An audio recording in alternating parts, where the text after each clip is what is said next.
how to deactivate your Instagram account temporarily. So in order to deactivate your Instagram account temporarily, at the bottom right corner of the screen, you can see the profile icon right here. Click on the profile icon. Then click on the three-line icon at the top right corner of the screen. Go to settings and privacy. And at the search bar of the settings and privacy, search for deactivation or deletion. So just click on this option right here.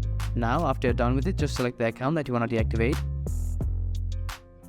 And then choose the first option, not the second option. Choose the first option, right? So if you choose the second option, then your account's gone. It's permanent. That means that you won't be able to access your account later. But if you deactivate your account, then you can just reactivate it later and just be off for a while, out of Instagram for a while. So just click on the first option. But remember that this is the most crucial thing to remember, that you can only deactivate your account once in 7 days.